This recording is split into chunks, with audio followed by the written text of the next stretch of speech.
وەزارەتە دەرڤەیە ئەمریکا ڕاگەهاند گوتە هەمەهەنگیە ڕاستەڕاست دە شەڕێ داعشێدا لە ڕۆژئاوای کوردستانیدا دەگەل پەیەدێنینە. دەبەرسڤە پرسێن ڕووداوێدا وەزارەتێ گۆرد هەمەهەنگی بریا ناوبێنکاریەکی دەبە. هەرێمە سەبەبە سەرەکیە سەبەبە ڕئیسیە بوو وەکو من گوتە بوو قەناعەت پێکردن و باوەڕئینانە ئەمریکا و هاوپەیمانێتوان ئەو پشتگیریە ئەمریکا و هاوپەیمانێتوان کە دروست بووی بۆ ڕۆژئاوا ئەوە شتێکی ساردیەوە نییە کە جەنابی سەرۆکیاریما کوردستانی هەوڵەکە جددی و زۆردا هەتاشە قەناعەتی پێ بکەتن بووە بێ. ئەوە دیکە قەناعەتە من تەبەنبەری وێگەوێ هێزین پێشمەرگەشت زۆری کوبانی نەمانە و ئەو پشتگیریە هەریە بەردەوامە. وەزارەتە دەرڤە نەهەمەهنگیە خۆیان ڕاستەڕاست بە پەیەدێرە ڤەگەراندا کۆمەلەک سەدەمان. یەک جوان سەدەما تەکرەویە پەیەدێ لە ڕۆژئاوا و دوورخستنە پارتن دن. ئەف داخوایانی هێویل جەم پارتیên din li Rojavayê Kurdistanê çêkir ji ber dibe ku bibe deriyek ji bo hevrekar û birêvebirina Rojavayê Kurdistanê weke ku ew dibêjin. A muhim û xweş ew e ku Amerîka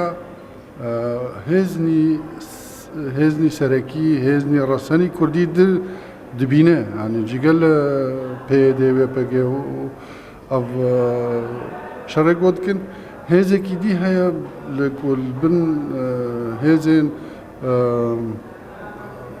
Encumena Niştimaniya Kurdî kom dibin me jî daxwaz dikin ku rojekê rojan YPG û pêşmergê Rojava bibîne yek hêzekî Kurdistanê parêzin. Çavdêrên siyasî rexneya Amerîka ji peyedêra wekenameyekê dibînin. Lewma egerek heye rêkeftinên ku beriyan hatine emzakirin werne aktîvkirin, da ku ev rexne îdî neyêne girtin. مجتمعی دەولی و بەتایبەت ئەمریکا بڕیاردایە و پارێزگاری لە کووردا بکەن هەر جایەکی بیت. ئەف پارێزگاریکردنەش پێویستە حکوومەتێکی بن کە فراوان هەبێت هەمی ئالی و هەمی ئەحزابی سیاسی پێک بە بەشدار بن سیاسەتی حکوم بۆەوەی بشێت ڕاستەوخۆ پەیوەندی لەگەڵوان بکات. پێویست کات پێدا تەعامل لەگەڵ وێ پەیامێ بکات و ئەف پەیامە فەهم بکات و تێبگەیت کە بەرژەوەندیە هەرێما کوردستانی و بەرژەوەندیە ڕۆژئاوای کوردستانەکە نۆکە هەمی پێک بە وەکو هێزین سیاسی حکوومەتێکی بن کە فراوان و ئیدارەیەکی مشتەرەک و هاوبەش بۆ ئەوەی ئەمریکا ڕاستەوخۆ و هاوپەیمانی نێودەوڵەتی ڕاستەوخۆ تەعامل لەگەڵوان بکات. ئەمریکا دەدە خویاکردن و یا گرنگش بۆی ئەوە لە چ جهی بێ شەڕێ داعش بکە. هەروەها یا گرنگش بۆ پەیەدێژی ئەوە ku سەرکەفتنان بێ دەست بینێ و مکر هاتنێ. Çavdêrên siyasî û serbazî dibêjin daxuyaniya Wezareta Amerîka û rexnegirtina wê li PYD şûrekî dualî ye.